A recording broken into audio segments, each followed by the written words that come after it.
Oi pessoal, bem-vindos de volta ao meu canal em mais um vídeo aqui onde nós juntos iremos desbravar essa biologia até o Enem, principalmente para quem não tem acesso. Isso aqui é muito importante, né? A gente sabe que a maioria das escolas públicas pararam e o MEC não está prestando assistência a esses alunos e o Enem vai continuar, então nós sabemos que as desigualdades são grandes, principalmente ao acesso à educação, e por isso peço que vocês me ajudem. Sigam, né? Me sigam lá no Instagram, nas redes sociais, os links estão aqui embaixo. Compartilhem esses vídeos, se inscrevam aqui no canal, tá? Assim, ative o sininho de notificação, assim você vai ficar sabendo sempre que sair novos vídeos lá no Instagram. Sempre que der, vou fazer enquetes e eu tiro dúvidas no direct, né? Mais rápido, de uma forma mais rápida e melhor, né? Mais íntimo o contato. Para finalizar, né, eu peço que vocês vão aqui no link que tá na descrição. Nesse link tem o material dessa aula. Vai ter resumo, exercícios, gabarito, comentado, mapa mental, tá? Tudo para vocês bem direitinho, para vocês conseguirem entender o assunto dos diversos ângulos que a gente possa abordar. Seguindo aqui os nossos assuntos, nós começamos com introdução à biologia, né? A gente estudou método científico, como você chega numa dedução, né? Numa teoria científica, numa premissa científica. A gente viu quais são as características dos seres vivos, como os seres vivos são caracterizados. Nós vimos também, né, a bioquímica inteira. A gente viu a bioquímica orgânica e bioquímica inorgânica. E nessa aula de características dos seres vivos, que eu acho que foi a segunda que eu postei aqui, eu comento um pouco sobre a célula, né? A célula, que é a unidade da vida, a unidade morfofuncional do ser vivo. Então eu falei que a gente teria aulas mais pra frente para comentar sobre a célula.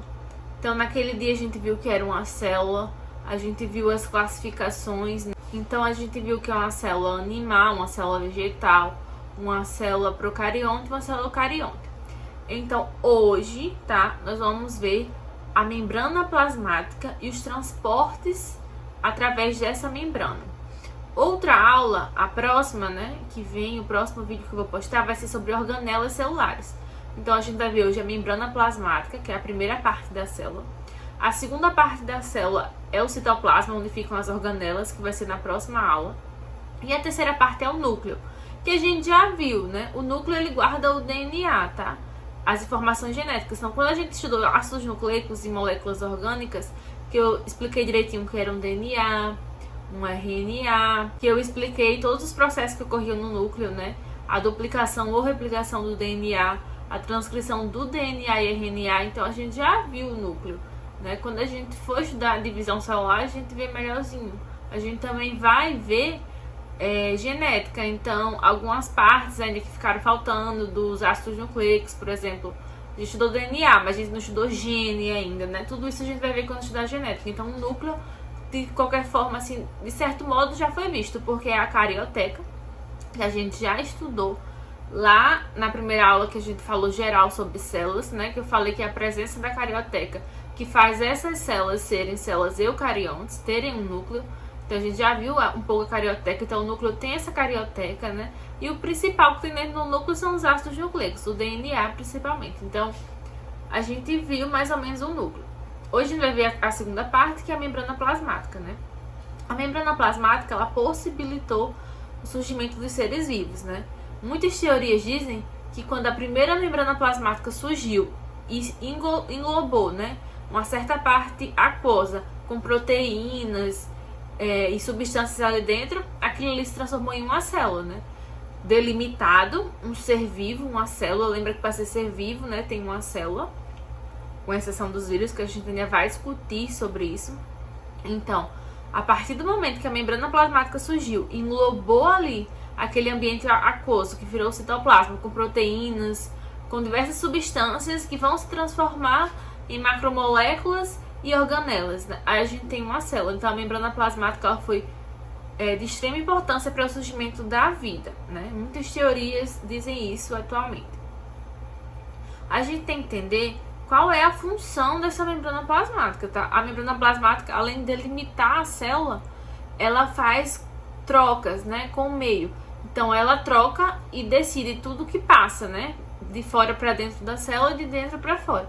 A gente chama isso de permeabilidade seletiva, é o nome que a gente dá a essa propriedade da membrana. Ela escolhe quem vai passar e quem não vai. Ela é além do portão, ela é o porteiro também. E como é formada? Qual é a estrutura dessa membrana plasmática? A membrana plasmática, ela é fosfolipídica. Como assim? Ela é formada por uma parte de lipídio, né, e uma parte de fósforo. Então ela tem uma camada polar, que é o fósforo, e ela tem uma camada apolar, que é o lipídio. Então ela tem duas camadas de fosfolipídios, a gente chama de bicamada fosfolipídica. Então as duas partes polares, tá, que são os fósforos, elas ficam voltadas para o lado de fora da célula e de dentro da célula. Por quê? Porque vai estar sempre em contato com a água. Tanto o meio intracelular quanto o meio extracelular são aquosos. Então, lembra que a gente falou, uma substância polar, ela é hidrofílica, ela tem afinidade com a água e com ambientes aquosos. Já a parte de dentro, né, você encontra aí as duas camadas de lipídios, né, que ficam na parte de dentro por serem apolares, portanto hidrofóbicas, estão fugindo dos ambientes aquosos. Quando a gente tem uma estrutura como a membrana plasmática, que tem uma parte hidrofílica e uma parte hidrofóbica, a gente chama essa estrutura de estrutura anfipática. Isso já caiu no Enem e é muito interessante saber. Então guardem esse nome, anfipática, né? É aquela substância, aquela molécula que tem uma parte hidrofílica e uma parte hidrofóbica. Então a gente tem a membrana plasmática como sendo essa molécula anfipática, né? Quando a gente falou de função, né, eu falei para vocês que a principal função é delimitar o que vai entrar e o que vai sair daquela célula, tá? A membrana plasmática tem essa função principal. Então, nós temos diversos tipos de transportes de substâncias por entre nessas duas camadas de fosfolipídios. E a gente vai estudar agora os tipos de transporte. Uma coisa que eu gostaria de acrescentar antes de falar dos transportes. Falando ainda de estrutura de membrana plasmática, a gente chama esse modelo de mosaico fluido. Por quê? Porque essa membrana ela não é rígida, tá? Ela é fluida, então ela faz com que a célula possa mudar um pouco seu formato e muitas vezes se locomover, tá? Então ela é fluida, não é rígida, né? É uma membrana fluida. E por que mosaico? Porque você vai ter vários encaixes ali, porque entre os fosfolipídios você vai ter proteínas, né, que vão fazer canais, por exemplo, para passar certas substâncias que não vão conseguir passar pela membrana livre. Você vai ter alguns glicídios, né, alguns açúcares ali em cima da membrana, na parte externa, que vão servir como sinalizadores, né, que vão fazer reconhecimento de outras células. Então você tem um mosaico, pode ver na figura, você tem a colocação de diversas moléculas, né, por entre os fosfolipídios, principalmente de proteínas. Então é um mosaico e fluido pela própria fluidez da membrana, como eu falei.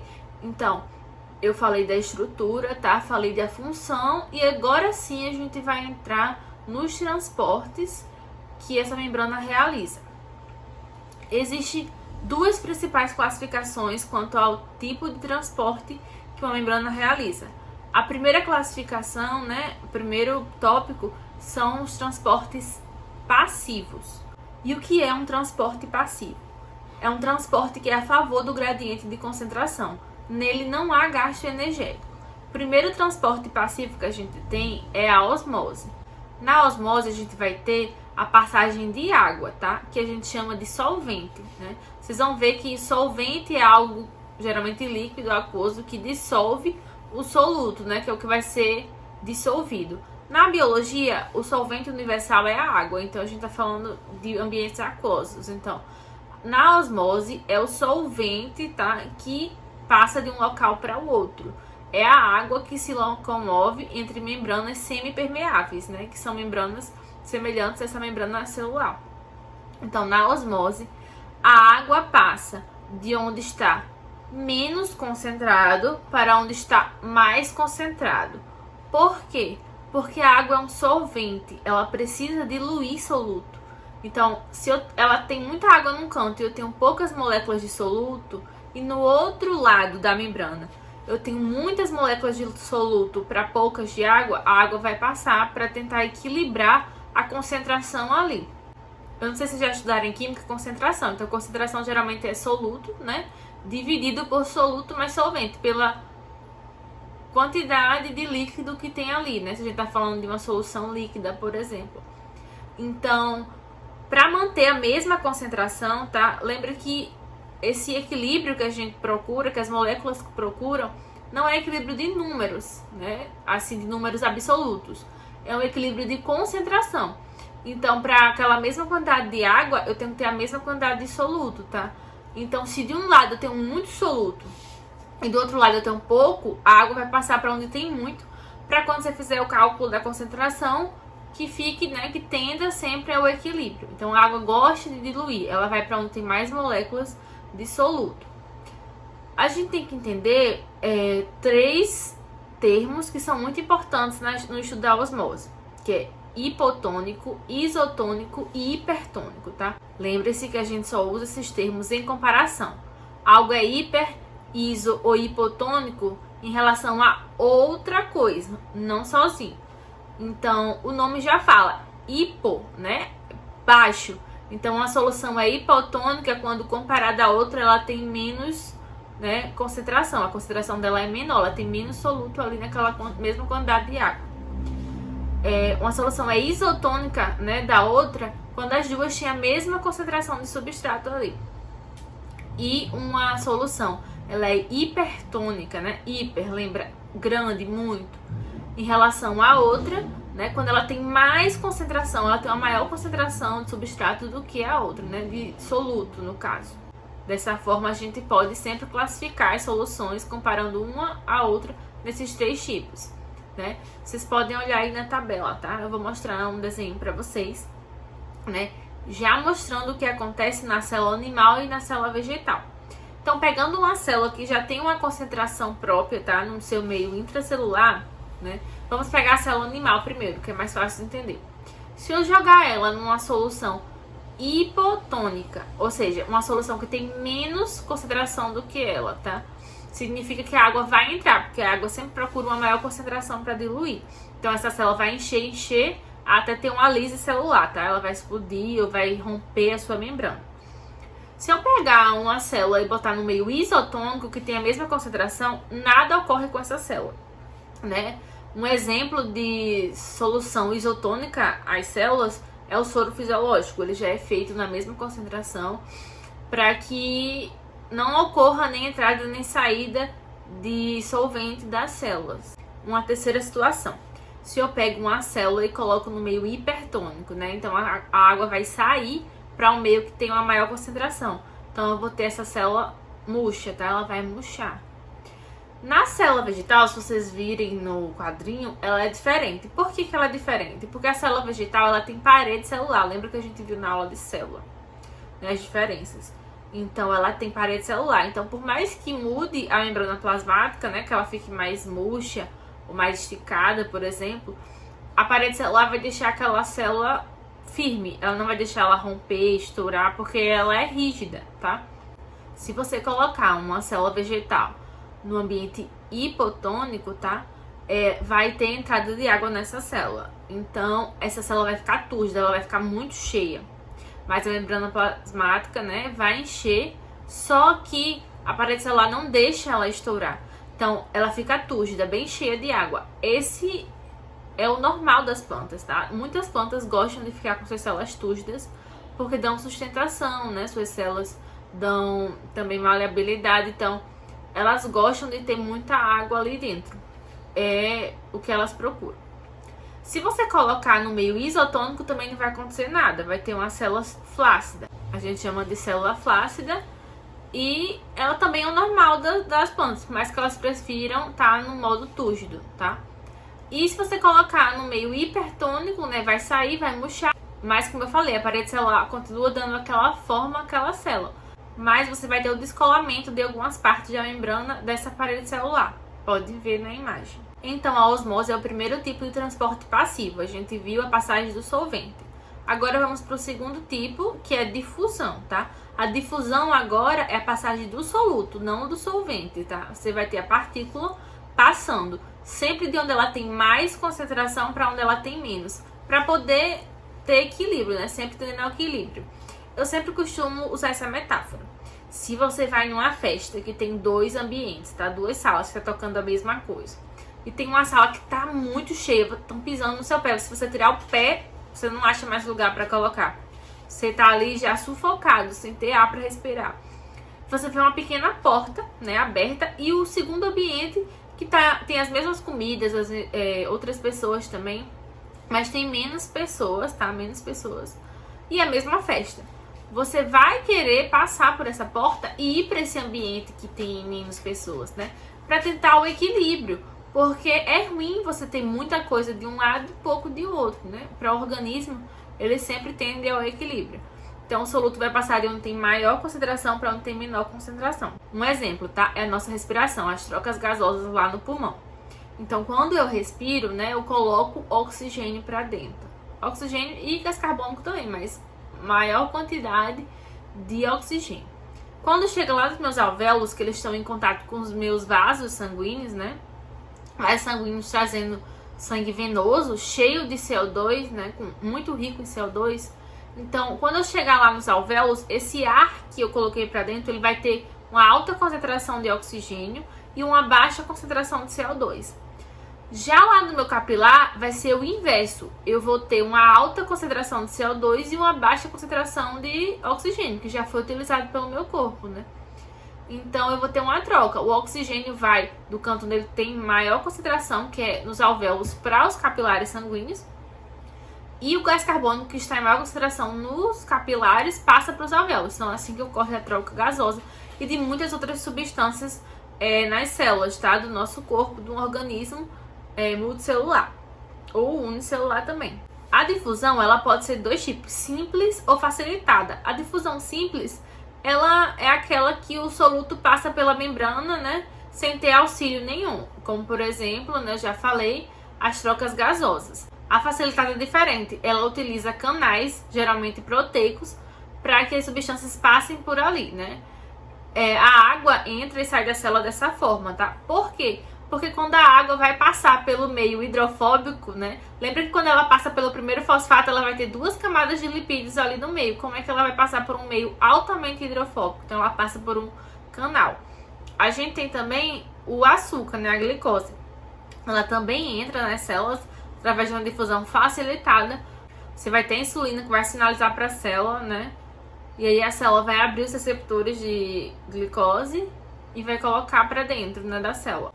A gente viu o transporte passivo, sem gasto de energia, a favor do gradiente de concentração. Agora a gente vai ver o transporte ativo, né, que é contra o gradiente de concentração, né, ele não tende ao equilíbrio, ao contrário, né, ele tende ao desequilíbrio. E tem gasto energético para que isso aconteça. O mais famoso é a bomba de sódio e potássio, tá? Dentro das nossas células, né, tem muito potássio, tá? E no meio extracelular tem muito sódio. Então, o que acontece? Para o equilíbrio acontecer, o sódio entra, tá? E o potássio sai. Esse seria a difusão normal que a gente acabou de estudar, para atender o equilíbrio. Só que as células, elas querem que fique diferente, né? Que fique mais fora de um e mais dentro de outro. Por quê? Porque isso vai polarizar a célula, tá? Isso vai fazer com que a célula tenha polos e assim possa transmitir principalmente impulsos nervosos, tá? E comunicação, né? A célula se comunica por impulsos também. Então, o que ela faz? Ela coloca o sódio que está entrando, né, por difusão facilitada. Ela coloca esse sódio para fora e coloca o potássio para dentro, contra esse gradiente de concentração que vai tender o equilíbrio. Então, isso precisa de energia para acontecer. Então, por isso tem um gasto energético, tá? Na bomba, eu vou ver se eu consigo uma imagem legal para vocês, tá? Essa bomba, né, ela tem 2 partes. Então, o que é que ela faz? Ela abre para dentro da célula. Imagina que dentro da célula, embaixo da minha mão. E aí, ela pega 3 sódios, tá? E aí, ela fecha e abre para fora da célula. E aí, ela solta esses 3 sódios. Quando ela abre para fora da célula, ela já pega 2 potássios.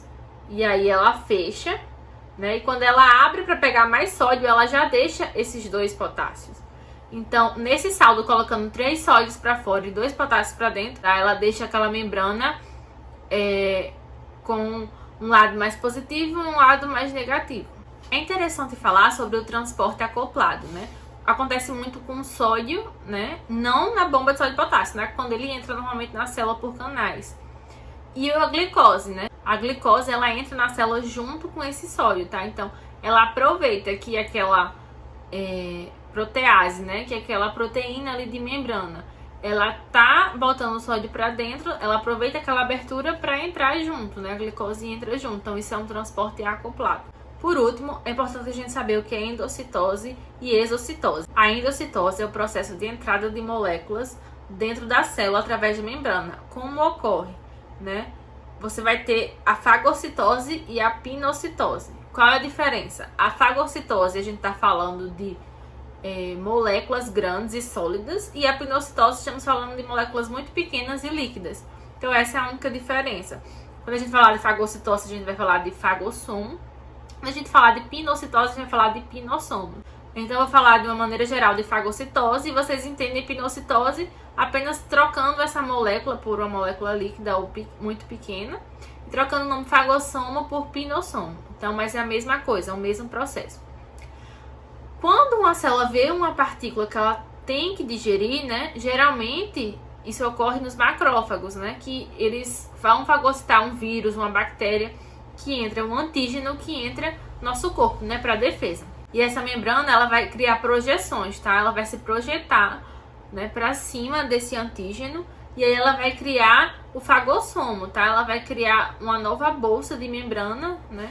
Que vai ter esse antígeno dentro e vai sair da membrana para dentro da célula. Podem ver na imagem.